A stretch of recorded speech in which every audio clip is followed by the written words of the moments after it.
아낌없이 주는 나무. 옛날에 나무 한 그루가 있었어. 그리고 그 나무에게는 살아가는 소년이 하나 있었지. 날마다 소년은 나무에게로 와서 떨어지는 나뭇잎을 한 입, 두 입 주워 모았어. 그러고는 나뭇잎으로 왕관을 만들어 쓰고 숲속에 왕노릇을 했어. 에헴, 나는 왕이다. 소년은 나무줄기를 타고 올라가서는 나뭇가지에 매달려 그네도 뛰고 사과도 따먹곤 했지. 우와, 그네 너무 재밌다. 나무와 소년은 가끔 숨바꼭질도 했어. 꼭꼭 숨어라, 머리카락 보일라. 그러다가 피곤해지면 소년은 나무 그늘에서 단잠을 자기로 했지. 나 너무 졸려. 나 여기서 자도 돼? 소년은 나무를 무척 사랑했고 나무야, 사랑해. 나무는 행복했어. 하지만 흘러가는 시간을 잡을 수는 없었어. 그리고 소년도 점점 나이가 들어갔어. 나무는 홀로 있을 때가 많아졌지. 그러던 어느 날 소년이 나무를 찾아갔을 때 나무가 말했어. 얘야, 내 줄기를 타고 올라오렴? 가지에 매달려 그네도 뛰고 사과도 따먹고 그늘에서 놀면서 즐겁게 지내자. 난 이제 나무에 올라가 놀기에는 너무 커버렸는걸. 난 물건도 사고 싶고 신나게 놀고 싶단 말이야. 그래서 돈이 필요해. 내게 돈을 좀 줄 수 없겠어? 미안하지만 내겐 돈이 없는데? 내겐 나뭇잎과 사과밖에 없어. 내 사과를 따다가 도회지에서 팔지 그러니? 그러면 너는 돈이 생기고 행복해질 거야. 그러자 소녀는 나무 위로 올라가 사과를 따서는 가지고 가버렸어. 그래서 나무는 행복했어. 그러나 떠나간 소녀는 오랜 세월이 지나도록 돌아오지 않았고 나무는 슬펐어. 그러던 어느 날 소년이 돌아왔어. 나무는 몹시 기뻐서 몸을 흔들며 말했어. 내 줄기를 타고 올라오렴? 가지에 매달려 그네도 뛰고 즐겁게 지내자. 난 나무에 올라갈 만큼 한가롭지 않단 말이야. 내겐 따뜻하게 지낼 집이 필요해. 아내도 있어야겠고 자식도 있어야겠고 그래서 집이 필요하단 말이야. 나에게 집 한 채 마련해 줄 수 없겠어? 나에게는 집이 없단다. 이 숲이 나의 집이지. 하지만 내 가지들을 베어다가 집을 짓지 그래? 그러면 행복해질 수 있을 거야. 그러자 소녀는 나무의 가지들을 베어서는 집을 지으려고 가지고 갔어. 그래서 나무는 행복했어. 그러자 떠나간 소녀는 오랜 세월이 지나도록 돌아오지 않았어. 그러다가 소년이 돌아오자 나무는 너무 기뻐서 거의 말을 할 수가 없었어. 이리 온 애야? 나무는 속삭였어. 와서 나랑 놀자. 난 너무 나이가 들고 비참해서 놀 수가 없어. 배가 한 척 있었으면 좋겠어. 멀리 떠나고 싶거든. 내게 배 한 척 마련해 줄 수 없겠어? 내 줄기를 베어다가 배를 만들려? 그러면 너는 멀리 떠날 수 있을 거고 행복해질 수 있을 거야. 그러자 소녀는 나무의 줄기를 베어내서 배를 만들어 타고 멀리 떠나버렸어. 그래서 나무는 행복했지만 정말 그런 것은 아니었어. 오랜 세월이 지난 뒤에 소년이 다시 돌아왔어. 얘야, 미안하다. 이제는 너에게 줄 것이 아무것도 없구나. 사과도 없고 난 이가 나빠서 사과를 먹을 수가 없어. 내게는 이제 가지도 없으니 내가 그네를 뛸 수도 없고 나뭇가지에 매달려 그네를 뛰기에는 난 이제 너무 늙었어. 내게는 줄기마저 없으니 내가 타고 오를 수도 없고 타고 오를 기운도 없어. 소년이 말했어. 미안해. 나무는 한숨을 지었어. 무언가 너에게 주고 싶은데 내겐 남은 것이 아무것도 없단다. 나는 그저 늙어버린 나무 밑동일 뿐이야. 미안해. 이젠 나도 필요한 게 별로 없어. 그저 편안히 앉아서 쉴 곳이나 있었으면 좋겠어. 난 몹시 피곤하거든. 아, 그래? 나무는 안간힘 다해 몸뚱이를 펴면서 말했어. 자, 앉아서 쉬기에는 늙은 나무 밑동이 그만이야. 얘야, 이리로 와서 앉으렴. 앉아서 쉬도록 해. 소녀는 그렇게 했어. 그래서 나무는 행복했어.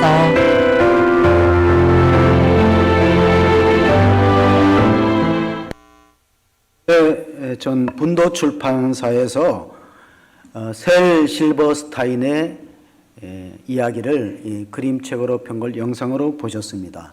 제목은 아낌없이 주는 나무입니다. 주고 또 줘도 아깝지 않는 그런 사랑을 그린 그림인데, 여러분 생각에는 아낌없이 주는 나무가 누구일 것 같습니까? 예? 너무 앞서가시네. 예. 맞습니다. 신앙적으로 예수님이자만 육신적으로 보면 어머니예요. 자식의 행복을 위해서 계속 주고 또 줘도 맨 나중에는 나무 밑둥만 남는 그 희생, 그 사랑. 우리가 육신적으로 생각하면은 어머니, 신앙적으로 생각하면은 예수님이 그렇게 사셨어요. 마가복음 10장 45절에 인자가 온 것은 어떻게? 섬김을 받으려 함이 아니라 섬기려 하고 자기 목숨을 많은 사람들에게 대속물로 주러 오셨어요. 사랑의 크기는 희생과 비례합니다. 정채봉 시인의 시 가운데 우리가 사랑의 크기는 희생과 비례하기 때문에 히브리서를 한번 고린도전서를 읽어보면 예수님이 유월절에 희생으로 오셨다. 그 말씀이 고린도전서 5장 7절에 있습니다. 너희는 누룩 없는 자인데 새 덩어리가 되기 위하여 묵은 누룩을 내버리라. 우리의 유월절 양고 그리스도께서 희생되셨느니라. 예수님은 화목제물로 오셨어요. 자기 목숨을 우리를 위해서 내어주시기 위해서 이 땅에 태어나셨다는 뜻입니다. 정채봉 시인이 사랑하는가 눈물의 강이 어디로 흐르는지 슬픈 지도를 가지게 될 것이다. 짧은 시예요. 성경 가운데 가장 슬픈 기절이 요한복음 1장 11절이라고 알려져 있습니다. 요한복음 1장 11절 12절을 보시면 자기 땅에 오매 자기 백성이 영접하지 아니하였으나 영접하는 자 곧 그 이름을 믿는 자들에게는 하나님의 자녀가 되는 권세를 주셨으니. 자, 11절의 내용이 왜 성경 가운데 슬픈 내용이 나면은 시골에서 정말 부모님이 허리가 있도록 고생해서 서울에 아들의 대학을 보내고 그렇게 갔는데 자기가 사귀는 여자가 나타나니까 자기 어머니를 가정부라고 했던 일들이 있어요. 저 누구냐니까 우리 집에 가정부야. 그게 하나님이 세상을 지으시고 자기 땅에 왔는데 백성들이 영접하지 않아요. 방학한도 내어주지 않으니까 가장 슬픈 기절이고 가장 복된 기절이 뭡니까? 12절의 말씀을 보시면은 가장 축복된 말씀은 영접하는 자 곧 그 이름을 믿는 자들에게는 하나님의 자녀가 되는 권세를 주셨으니. 이번 성탄절이 우리 예수님을 구주로 영접하는 내 마음의 왕으로 주인으로 모시는 그러한 축복된 예배가 될 수 있기를 바랍니다. 세상에는 공짜라는 게 없어요. 어떤 어진 임금이 자기 나라의 지혜로운 현자들을 불러갖고 우리 백성들이 정말 행복하게 잘 살 수 있는 가르침을 주는 책을 지으라. 그래서 12권을 만들어서 가져갔더니 임금님이 아니 농사 짓고 가축 기르느라고 바쁜 백성들이 이거 언제 다 읽느냐. 한 권으로 줄여오라 그랬어요. 세상을 행복하게 지혜롭게 살 수 있는 책을 한 권으로 줄여 가지고 왔더니만 또 임금님이 이것도 많은 것 같아. 그러니까 한 문장으로 줄였던 내용이 뭐냐. 세상에는 공짜가 없다. 우리가 믿음으로 하나님의 은혜로 구원받는다 하지만은 하나님 편에서는 우리를 위해서 값진 희생을 대가를 지불하는데 그게 바로 예수님의 죽으심입니다. 요한복음 3장 16절 우리가 다 아는 말씀인데 한번 같이 보시면 하나님이 세상을 이처럼 사랑하사 독생자를 주셨으니 이는 그를 믿는 자마다 멸망치 않고 영생을 얻게 하려 하심이라. 그러니까 자기의 가장 귀한 거 내어주셨잖아요. 그러니까 사랑이라는 것은 희생과 비례하고 주는 것과 비례해요. 사랑하면 주는 게 안 아깝습니다. 인색하면, 사랑이 식어지면 주는 게 아까워요.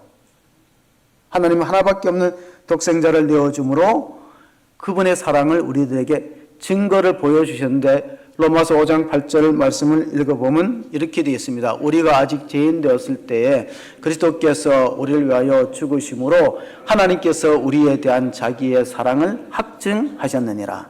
그러니까 사랑의 증거가 뭐냐?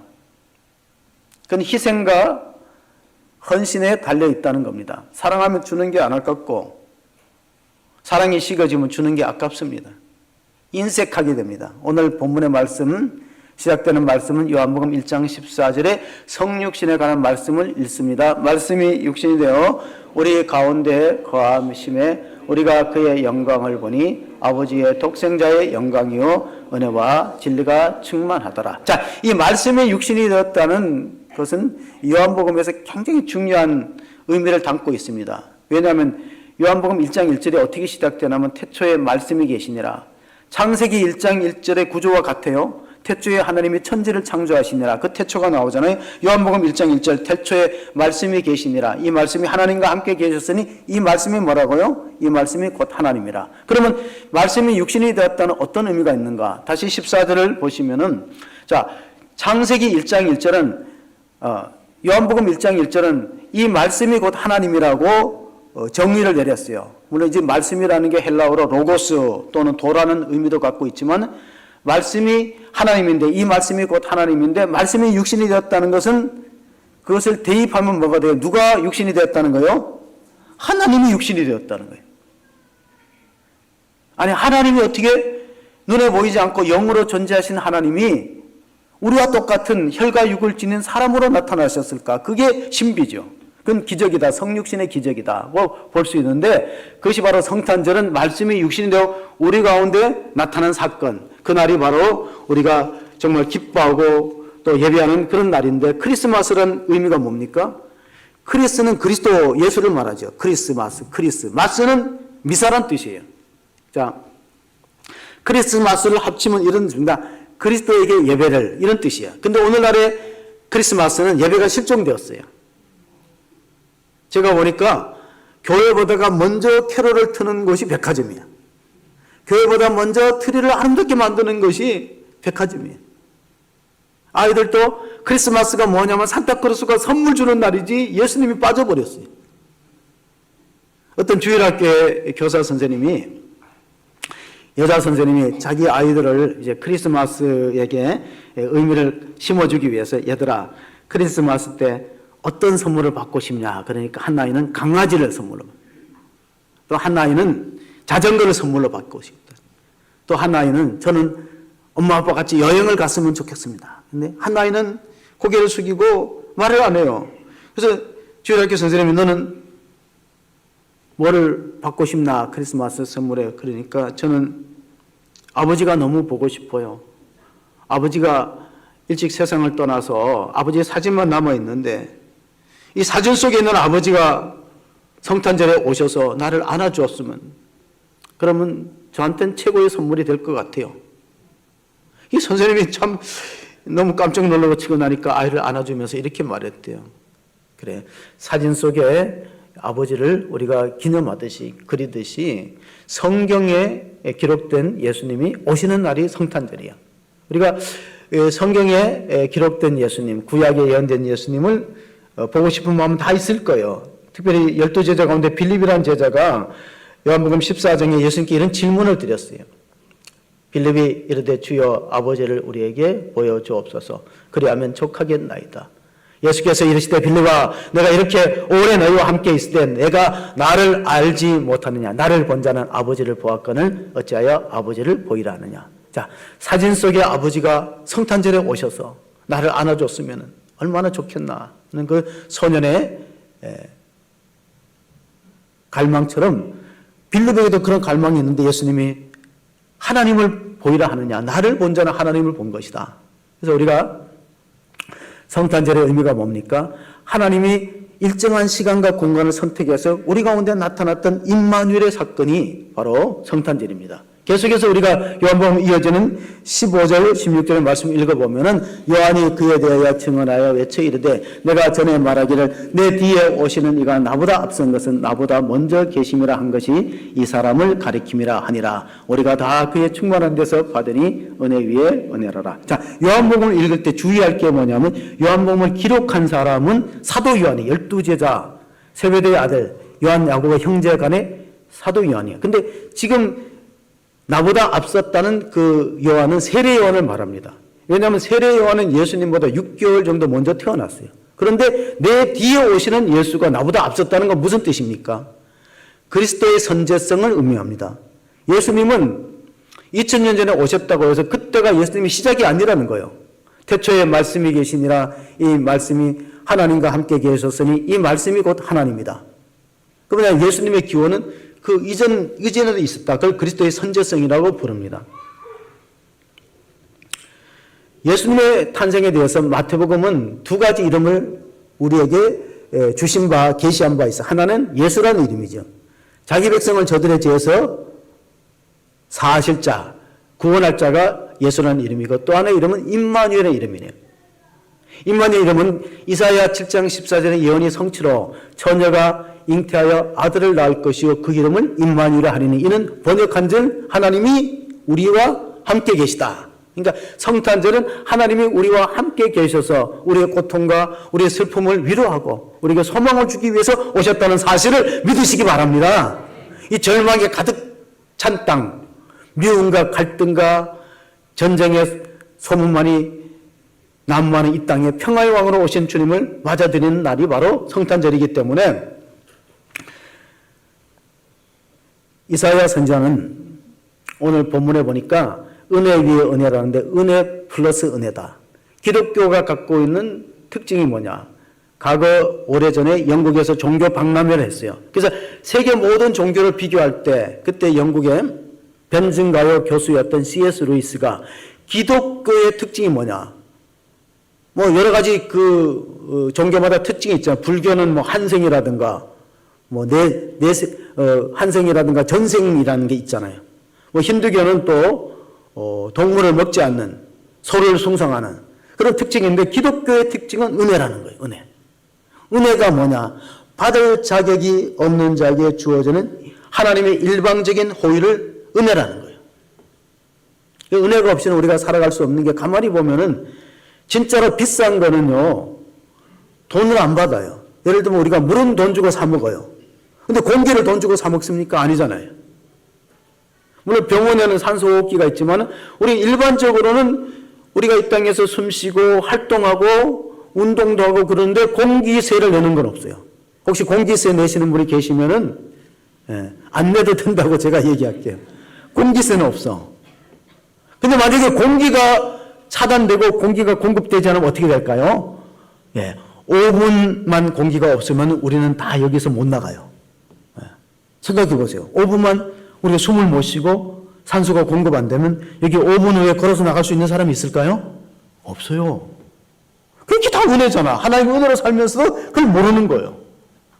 그래서 조금만 잃어버리면 분노하고 막 목소리를 외치고 거리에 나가서 이런 모습을 보면서 우리가 예수님 평화의 왕으로 오셨는데 이사야서 42장 2절 3절 한번 읽어보겠습니다. 그는 외치지 아니하며 목소리를 높이지 아니하며 그 소리를 거리에 들리게 하지 아니하며 상한 갈대를 꺾지 아니하며 꺼져가는 등불을 끄지 아니하고 진실과 정의로 시행할 것이며 예수님 오셔서 그렇게 구호를 외치거나 목소리를 높이지 않고 자신을 희생하여서 십자가에 내어지고 또한 섬기는 자로 오셨다는 사실 우리가 보시면서 세상은 상당히 지금 힘들고 어렵게 되었습니다. 그래서 이런 말이 있어요. 비상시일수록 원칙으로 돌아가자. 중세시대에 교회가 타락했을 때 성경으로 돌아가자는 운동이 있었어요. 에드폰테스라는 운동인데 라틴 말입니다. 근원으로 돌아가자. 비상실수로, 지금 비상사태거든요. 비상실수로 원칙으로 돌아가야 되는데 우리가 말씀으로 돌아가야 되는데 말씀이 뭐냐? 요한복음 5장 39절 40절을 보시면요. 너희가 성경에서 영생을 얻는 줄 생각하고 성경을 연구하거니와 이 성경이 곧 내게 대하여 증언하는 것이니라. 그러나 너희가 영생을 얻기 위하여 내게 오기를 원하지 아니하는도다. 자, 성경 말씀은 우리에게 영생의 약속이 있는데 근데 우리가 성경을 외면하고 있다는 겁니다. 예수님이 이 말씀을 하셨을 때 성경은 구약을 말합니다. 신약이 기록되지 않았을 때요. 구약 성경도 예수님에 대한 예언이라는 계시라는 뜻입니다. 구약 성경에는 예수라는 단어가 없어요. 그러나 메시아가 오시겠다, 그리스도가 오시겠다는 예언들로 충만합니다. 그런데 정작 구약을 연구하는 율법사들과 바리새인들과 서기관들은 성경의 주인공인 예수님을 십자가에 넘겨서 죽게 하는 넌센스를, 그런 죄악을 저지르고 말았어요. 그 이유가 뭘까요? 가만히 보면은 구약 성경은 상당히 이제 피를 중요시 여깁니다. 그래서 마틴 루터라는 종교개혁자는 이런 말까지 했어요. 구약 성경을 짜면은 짐승의 피가 흐르고 신약 성경을 짜면 예수의 피가 흐른다. 피 흘림이 없이는 절대 죄 용서가 안 된다는 거예요. 레위기 17장 11절에 보시면 이런 말씀이 있어요. 육체의 생명은 피에 있음이라 내가 이 피를 너에게 주어 제단에 뿌려 너희의 생명을 위하여 속죄하게 하였나니 생명이 피에 있으므로 피가 죄를 속하느냐. 그래서 구약 시대에는요, 성막에서 짐승을 잡아서 속죄 의식을 했어요. 양이나 염소나 송아지의 피를 가지고 인간의 죄를 속죄했다는 거예요. 그런데 그 피의 효력은 1년을 넘기지 못해요. 영원한 속죄를 이루기 위해서는 죄 없는 피가 필요한데 우리는 다 아담의 원죄를 갖고 있기 때문에 우리 피 가지고는 다른 사람의 죄가 속죄가 안 되는 거예요. 그럼 어떻게 하느냐? 사람으로 오시되 죄가 없는 분이 있어야 된다는, 그래서 동정녀 탄생이 나타나게 된 게, 동정녀 탄생으로 예수님이 오시는 초자연적인 방법으로 오시는 이유가 뭐냐? 피가 죄를 속하는데 짐승의 피 가지고는 안 되고 불완전한 속죄고 사람의 피로 사람의 죄를 속죄해야 되는데 문제는 모두가 아담의 피를 유전으로 받았어요. 우리가 아담의 피를. 그래서 아담의 피를 받고 있는 사람들은 태어나서는 원죄가 있기 때문에 다른 사람 죄를 속죄할 수 없어요. 그럼 방법이 뭐냐? 아담의 원죄를 상속받지 않고 유전으로 받지 않고 태어나는 사람이 필요한데 그러면 남성이 없이 동정녀의 몸으로 성령으로 태어날 수밖에 없다.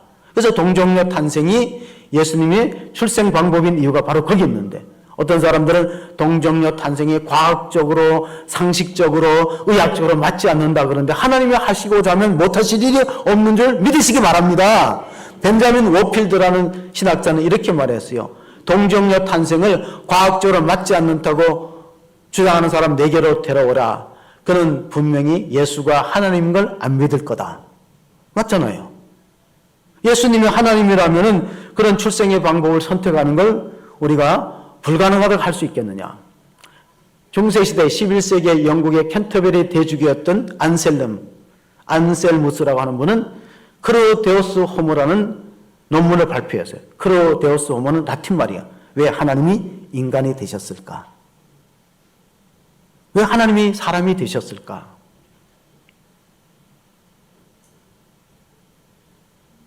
첫째는 사랑 때문에요. 사랑하지 않으면요, 낮아질 수 없어요. 사랑 때문에. 또 하나는 살리기 위해서. 우리가 죄의 삭은 사망이라 그랬죠. 하나님의 은사는 예수 그리스도 안에 영생이다. 로마서 6장 23절의 말씀. 그러니까 은혜 위에 은혜라는 건 뭡니까? 우리가 하나님의 은혜가 아니고는 영생을 얻을 방법이 없기 때문에, 의사였다가 유명한 강예 설교가가 된 에말디안이라는 분은요, 이 레위기 17장을 인용해서 우리 모두는 아담의 죄로 인해서 피가 오염됐다는 거예요. 깨끗한 피가 필요한데 그게 바로 예수의 피로 우리가 속죄를 받는다. 사도 바울이 에베소서 1장 6절 7절에 그런 말씀을 해 주었습니다. 에베소서 1장 6절 7절에 보시면은 이는 그가 사랑하시는 바 자 안에서 우리에게 거저 주시는 바 그의 은혜의 영광을 찬송하게 하려는 것이라.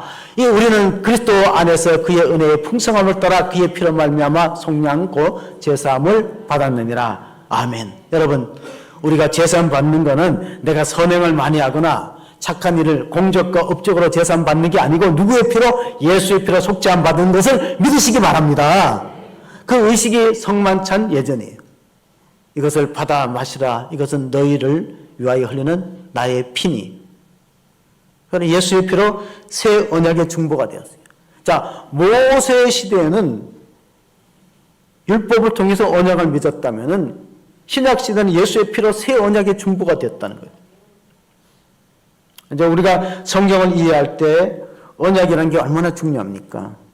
우리 교단에도 헌법이 있어요. 그게 뭐냐면은 우리 교회 헌법이라고 하는데 거기 보면 이제 한 교회를 20년 이상 심무하면 이제 원로라는 제도가 있어요.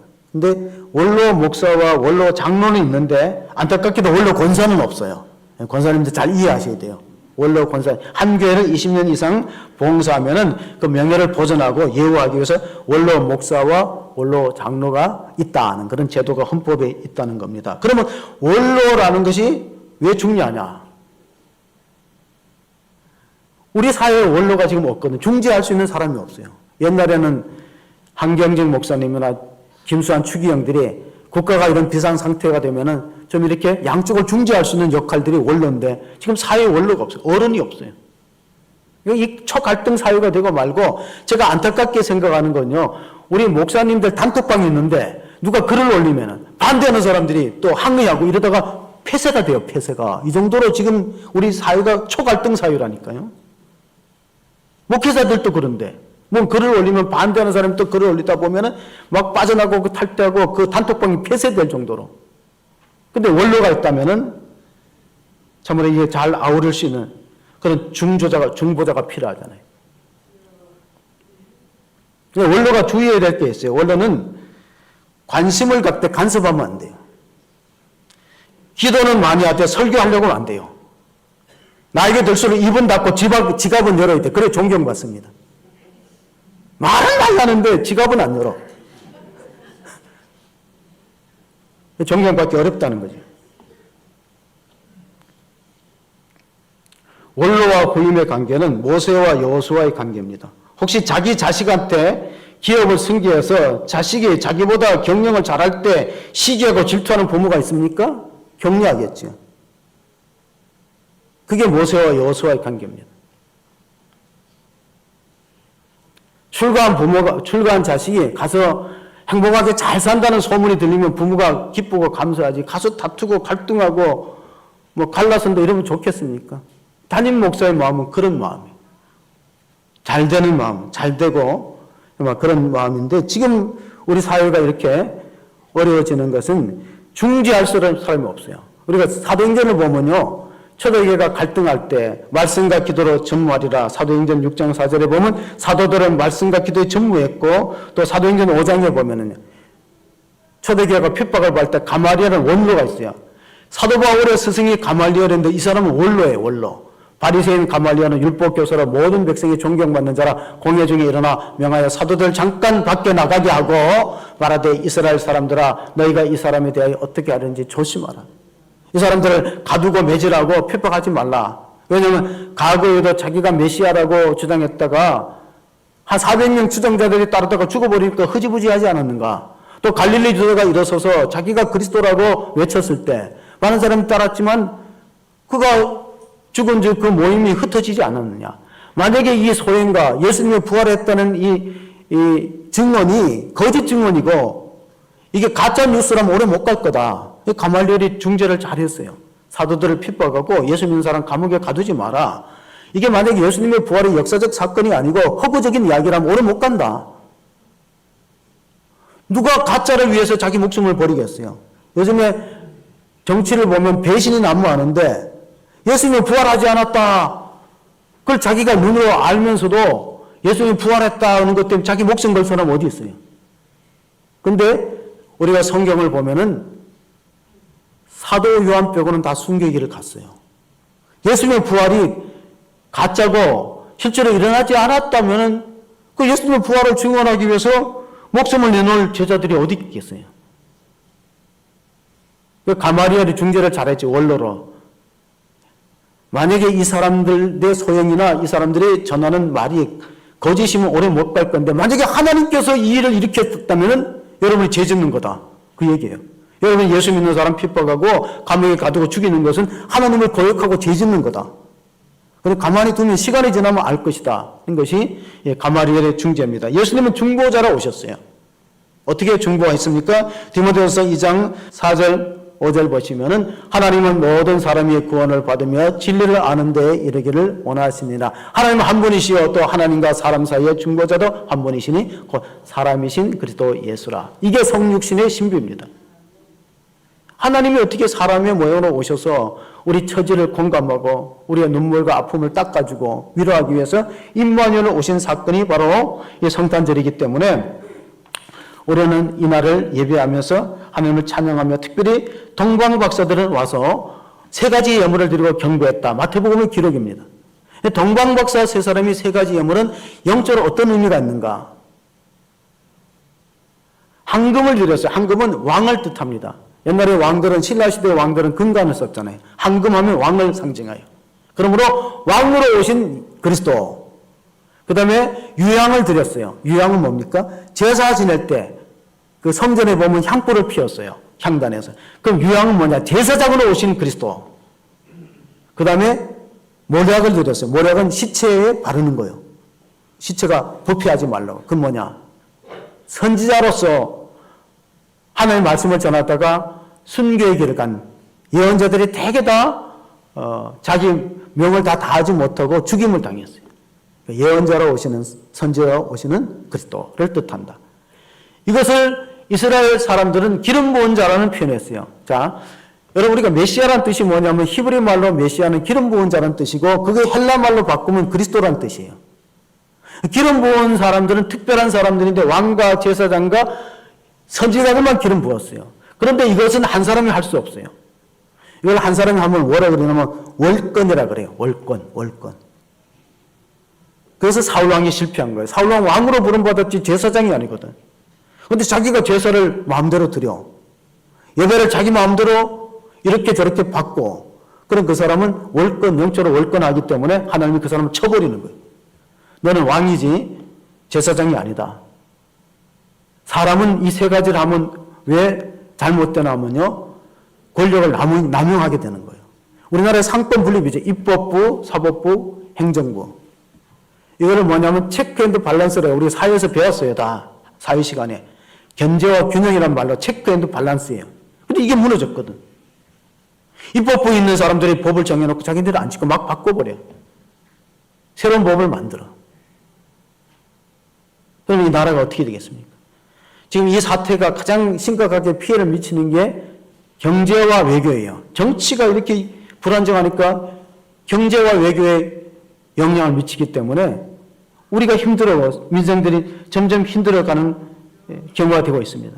자, 예수님은 제사장으로 오셨어요. 히브리서 9장 11절 12절을 보시면요. 그리스도께서는 장래 좋은 일의 대제사장으로 오사 손으로 짓지 아니한 것 곧 이 창조에 속하지 아니한 더 크고 온전한 장막으로 말미암아 염소와 송아지의 피로 하지 아니하고 오직 자기의 피로 영원한 속죄를 이루사 단번에 성소에 들어가시니라. 자, 히브리서에서 강조하는 게 뭡니까? 레위기에 피는 죄는 피로서 속죄가 되듯이 예수님의 피, 거룩한 피, 흠없는 피가 동정녀의 탄생으로 아담의 원죄를 피해서 오신 그분이 우리 죄를 다 속하거든. 영원한 속죄를 이루었다. 그리고 그 영원한 속죄의 은혜를 힘입은 사람이 참으로 복 있는 사람이라는 겁니다. 왜냐하면 죄의 삭은 사망이요 하나님의 은사는 우리 주 예수 그리스도는 영생이기 때문에. 우리 요한복음 읽을 때 두 가지 단어를 중점으로 보셔야 돼요. 믿음하고 생명. 믿음과 생명. 요한복음은 믿음을 강조하는 책이고 그 믿음으로 말미암아 우리가 생명을 얻는다는 것을 약속하는 책이 요한복음이에요. 그렇게 읽으면 요한복음이 잘 풀립니다. 요한복음 6장 38절 40절 보시면은 내가 하늘에서 내려온 것은 내 뜻을 행하려 함이 아니요 나를 보내신 이의 뜻을 행하려 함이니라. 나를 보내신 이의 뜻은 내게 주신 자 중에 내가 하나도 잃어버리지 아니하고 마지막 날에 다시 살리는 이것이니라. 내 아버지의 뜻은 아들을 보고 믿는 자마다 영생을 얻는 이것이니 마지막 날에 내가 이를 다시 살리리라 하시니라. 자, 우리는 천주교의 영향을 받아서 서방 카톨릭은 성탄절이 중요해요. 근데 동방 정교회는 부활절이 중요해요. 이걸 아셔야 돼요. 동방 정교회는 부활절이 중요한 거예요. 왜? 하나님이 택한 자들은 마지막 날에 다시 살린다는 거, 부활한다는 거예요. 거기에 참여하는 사람이 참으로 성공적인 삶을 살았다, 잘 살았다고 보는 거예요. 우리는 흔히 잘 살았다 그러면 이 땅에서 잘 먹고 잘 살았다는 것으로 끝나는 거예요. 근데 성경적인 관점에서 보면 이 땅에서 잘 먹고 잘 사는 부자들이 불행하다는 거예요. 그게 부자와 나사로의 비유예요. 부자는 살았을 때 매일 호화로이 잔치하고 연락하고 좋은 옷을 입고 살았는데 죽어서 음부에 들어갔어요. 지옥에 들어갔어요. 나사로는 부자의 상에서 떨어지는 부슬기를 먹고 헌들을 앓으면서 참으로 불행하게 비참하게 살았는데 아브라함의 풀에 들어가고 낙원에 들어갔어요. 근데 성경의 관점은 부자가 행복하다 하지 않아요.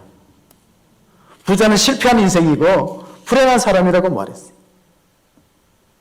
오히려 이 땅에서 고난받고 헐벗고 어렵게 살았지만은 믿음을 끝까지 붙들고 하나님의 약속을 의지하고 믿다가 아브라함의 품에 천국에 들어가는 사람이 훨씬 복 있는 사람인 걸 믿으시기 바랍니다. 그렇지 않다면은 우리가 이 자리에 예배드리는 게 의미가 없어요. 그게 사실이 아니고 가짜라면은 이 자리에 왜 이렇게 있어요? 이 좋은 시간에 자연을 보쌈아서 다니고 운동하고 그게 더 유익할 수도 있어요. 요한복음 1장 오늘 본문의 마지막 17, 18절 읽어보겠습니다. 율법은 모세로 말미암아 주어진 것이요 은혜와 진리는 예수 그리스도로 말미암아 온 것이라. 본래 하나님을 본 사람이 없으되 아버지 품속에 있는 독생하신 하나님이 나타내셨느니라. 예. 오늘 성육신의 신비는 하나님이 자신을 우리에게 어떤 분이라는 걸 보여주기 위해서 오셨어요. 사도 바울은 빌립보서 2장 5절에 너희 안에 이 마음을 품으라. 곧 그리스도의 예수의 마음이니 그는 근본 하나님의 본체시나 그는 근본 하나님과 똑같은 분이라는 거예요.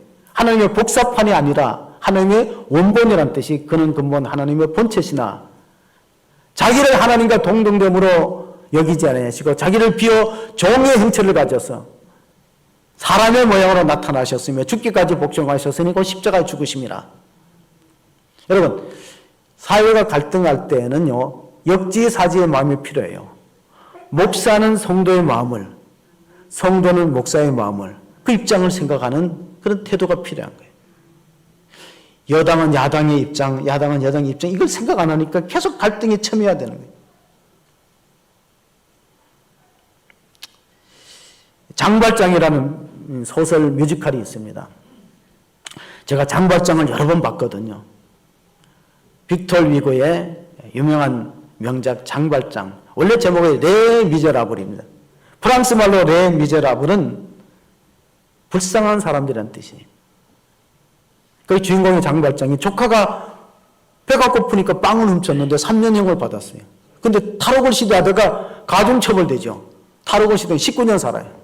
물론 그 중에 이제 감형이 돼서 나왔는데 세상에 대한 증오와 복수심이 가득 찬 장발장. 도끼를 품고 세상을 살아가는데 자기에게 자비를 베푼 교회 성당에 그 신부의 자비, 미리엘이라는 신부의 자비를 배신하고 은잔을 훔쳐서 팔으려고 나가다가 자비엘한테 붙들립니다. 자비엘가 붙잡고 뒤를 추격하다 들어와서 신부한테 물어보죠. 여기서 훔친 거 아니야? 그러니까 아니라고, 내가 준 거라고. 형제여, 내가 은잔만 주지 않고 은촛대도 줬는데 왜 이걸 안 가지고 갔냐면서 자루에다 은촛대를 담아줍니다. 이게 은혜 위에 은혜라는 거예요. 용서하고 또 용서하고. 그래서 이제 장발장이 바뀝니다. 사람이 변화되었어요. 중생을 하고 변화되어서 이 자기를 끝없이 따라다니는 자비라는 형사 있잖아요.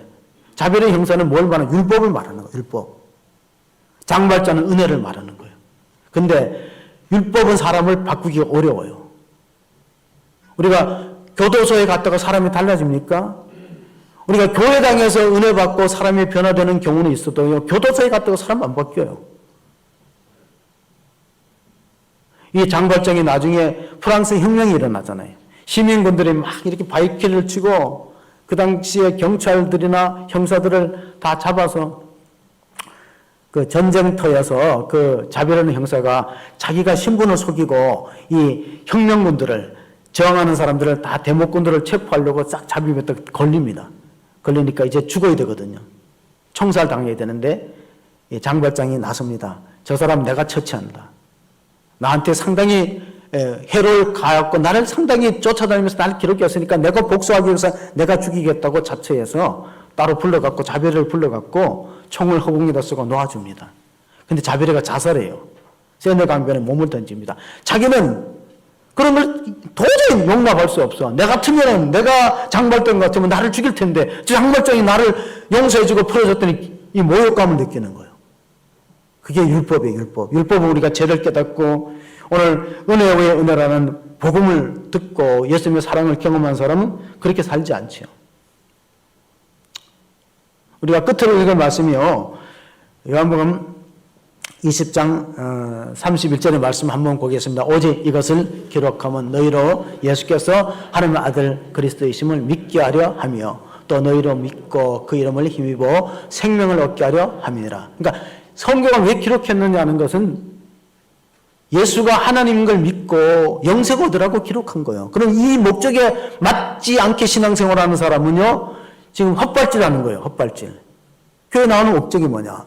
예수가 하나님인 걸 믿고 내가 예수의 피로 다 제사함을 받았다는 걸 믿고 내가 영원한 생명을 얻었다는 걸 믿어야 이게 신앙생활은 목적에 부합되는 믿음인데 그거 말고 다른 부수적인 거 내가 교회 다녀서 뭐 건강해지고 내가 교회 다녀서 사업이 잘 되고 내가 교회 다녀서 기도해서 자녀들이 좋은 대학 이거는 부수적인 거예요. 그것 때문에 믿으면 안 된다는 거예요. 이거 다시 한번 봐야 됩니다. 요한복음 기록한 목적을 분명히 알고 신앙생활을 여기에 맞춰서 해야 돼요. 20장 31절 다시 보시면 오직 이것을 기록하면 너희로 예수께서 하나님의 아들 그리스도이심을 믿게 하려 하며 또 너희로 믿고 그 이름을 힘입어 생명을 얻게 하려 함이니라. 이 생명은 이 땅에 잠시 생명이 연장되는 걸 말하는 게 아니고 영원한 생명을 의미하는 거예요. 하나님 나라에서 영원한 생명을 유업으로 약속받는 복된 성도들이 다 되시기를 주의 이름으로 축원합니다. 아멘. 걸어가시고 은혜로우신 하나님 아버지, 오늘은 구주 성탄을 기다리는 마지막 대강절 네 번째 주일 예배를 드립니다. 말씀이 육신이 되어 우리 가운데 거하심에 우리가 그의 영광을 보니 아버지의 독생자의 영광이요 은혜와 진리가 충만하더라고 증언하고 있습니다. 하나님, 예수님이 이 땅에 오셨습니다. 하나님이 세상을 창조하시고 그 창조주가 이 땅을 방문했지만 사람들은 다 거절합니다. 자기가 왕이 되어서 스스로 자기 뜻대로 세상을 살고 자기 욕심과 자기 주장과 자기 뜻을 관철하려고 하지 주님의 뜻에 순종하는 사람들은 드뭅니다. 그러나 우리가 복된 성탄절이 되기 위해서는 예수님이 오신 목적이 무엇이냐? 하나님의 사랑을 우리에게 보여주고 용서를 우리에게 베풀고 우리를 영원한 생명 천국으로 인도하시는 목적이 있다는 걸 분명히 알고 그 목적에 아름답게 순종하고 믿음으로 화합하는 성도가 다 되게 하여 주옵소서. 그런 성탄의 기쁜 소식이 우리 가정과 교회에 충만하고 이 나라 이 백성들이 화해하는 그런 아름다운 역사가 이루어지도록 인도하여 주옵소서. 우리 구주 예수 그리스도의 이름으로 기도합니다. 아멘.